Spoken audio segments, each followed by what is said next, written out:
le Saint-Esprit est là. Écoutons la parole de l'Éternel. Gloire à Jésus-Christ de Nazareth.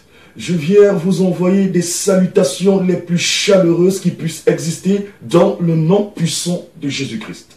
Le plus souvent, les gens pensent que servir Dieu, c'est sujet de raillerie. Non, servir Dieu n'est pas sujet de raillerie.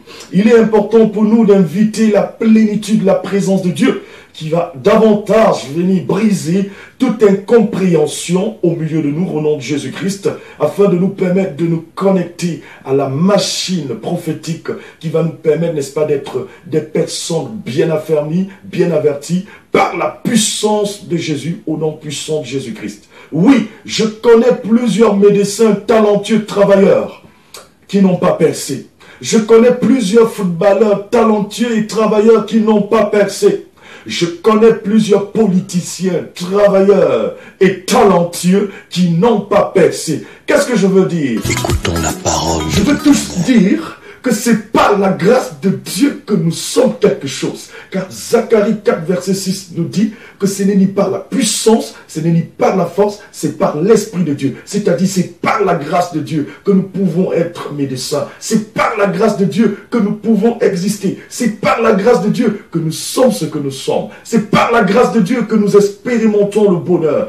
Tout commence par là. Il faut comprendre que c'est la grâce de Dieu qui nous établit dans ce que nous sommes au nom puissant de Jésus-Christ de Nazareth. Écoutons la parole de l'Éternel. C'est la raison pour laquelle, quand tu comprends cette dimension, la dimension de la grâce de Dieu, ça te permet de comprendre que rien ne peut se faire sans la main de Dieu. Et en ce moment, tu commences à réfléchir comme Dieu le veut. Car ma Bible me dit dans Marc 8, verset 36, que sert-il à un homme de gagner tout ce monde s'il perd son âme? Il s'agit donc de comprendre que Jésus doit être au centre. Car seul Jésus brise la vanité dans une vie au nom de Jésus-Christ. Nous pouvons être élevés, nous pouvons être distingués. Mais tant que nous ne comprenons pas que c'est Dieu qui doit prendre la première place à tous les niveaux, que c'est Dieu qui mérite la gloire, que c'est Dieu qui est l'alpha et l'oméga, nous allons passer à côté d'un principe directeur qui nous permet, n'est-ce pas, de comprendre le sens de la vie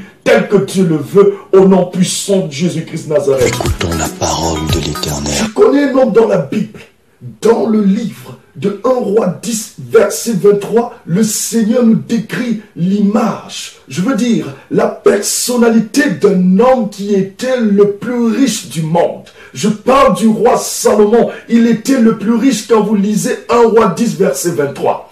Or, ce Salomon, ce grand roi, sage et riche, déclare dans Ecclésiaste 1, verset 2, « Vanité des vanités, tout est vanité. » Pourquoi? Parce qu'à un certain niveau, ce roi s'était déconnecté de Dieu.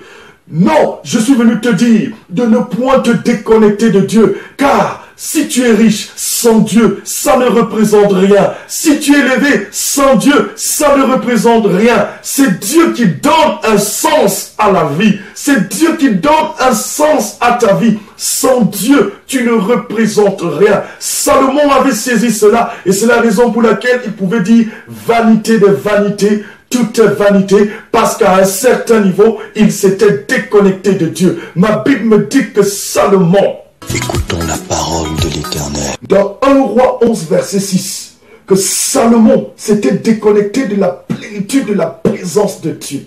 Oui, Salomon était l'homme le plus riche. Il était l'homme le plus sage. Je suis venu te dire, ne laisse pas tes diplômes t'éloigner de Dieu.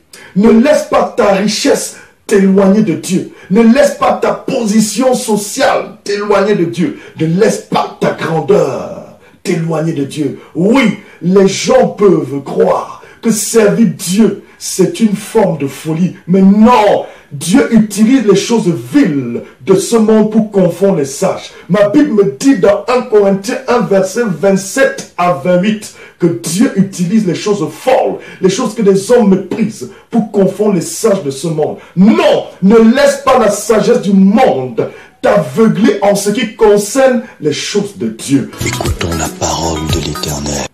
Ce n'est pas ta richesse qui va te donner le salut. Ce n'est pas ton diplôme qui doit te donner le salut. Ce n'est pas ta position sociale qui va te donner le salut, mais c'est Jésus-Christ de Nazareth qui va te donner le salut. Jacob avait saisi cela. Quand je lis Genèse 32, versets 24 à 28, je comprends davantage l'humilité qu'avait Jacob. Bien qu'il était riche, il avait compris que Dieu devait changer son nom. Est-ce que tu peux te connecter à la grandeur qu'avait connue Jacob en se levant d'une manière spécifique pour que Dieu change, n'est-ce pas, son nom? Est-ce que tu peux changer ton mode de vie, ta manière de penser pour davantage te connecter au salut qui vient de Jésus? Car seul Jésus-Christ brise la vanité. Jean 11, verset 25 à 26 nous dit que si nous croyons en lui, nous ne mourrons jamais.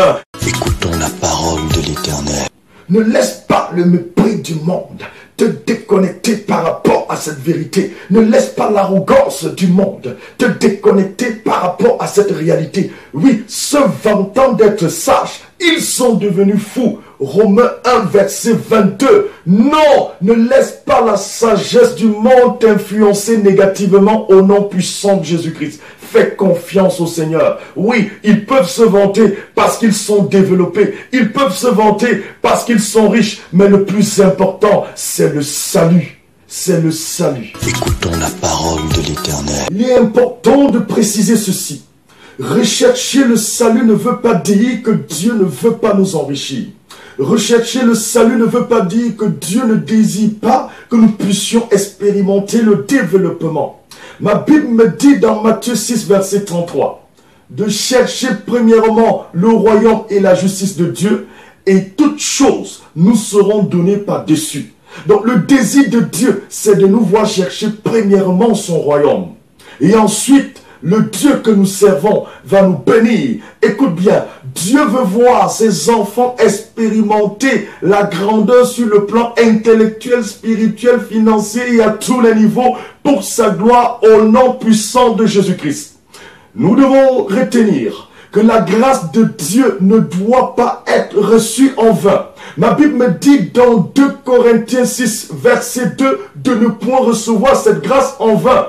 Dieu désire que nous puissions, n'est-ce pas, travailler. Écoutons la parole de Dieu l'Éternel. veut voir ses enfants avancer. Dieu veut voir ses enfants travailler. D'ailleurs, ma Bible me dit dans Proverbe 10, verset 4, que la main lâche s'appauvrit. Ne laisse pas la lâcheté voler ta vie spirituelle. Ne laisse pas la lâcheté voler ta vie académique. Ne laisse pas la lâcheté voler tes affaires. Lève-toi et brille d'une manière spéciale au nom de Jésus-Christ Nazareth. Tu dois faire ta part en tant que serviteur de Dieu, car Dieu veut utiliser ton diplôme pour élever son nom. Il veut utiliser ta position pour que son nom soit glorifié. Il veut utiliser ce que tu es pour glorifier plus que jamais son nom au nom de Jésus-Christ. Retiens. Écoutons la parole de Que l'Éternel. la parole de Dieu nous dit ceci dans Proverbe 10, le verset 22. Seule la bénédiction de Dieu ne s'accompagne d'aucun chagrin. Que Dieu vous bénisse au nom puissant de Jésus-Christ Nazareth. Nota bene, Matthieu 11, versets 18 à 19.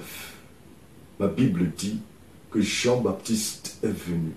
Il ne mangeait pas, il ne buvait pas. Les gens ont parlé. Jésus est venu, il mangeait, il buvait. Les gens ont parlé. Les gens ne cesseront de dire des choses qu'ils ne peuvent pas soutenir. Mais ce que je sais, c'est que seule la vérité de Dieu ne se débat point, mais elle s'impose au nom de Jésus-Christ. Amen. Quand il descend, oui, tout s'arrête, Tout s'arrête. Il y a transfert entre ciel et terre. Quand il descend, l'atmosphère change. Il y a transfert entre ciel et terre. Saint-Esprit est là. Le Saint-Esprit est là. Écoutons la parole de l'Éternel. Pensée prophétique de la semaine. Je ne cesserai de faire à l'heure où il faut faire ce qu'il faut faire pour plaire à celui qui fait et défait les faits. Soyez bénis au nom de Jésus-Christ.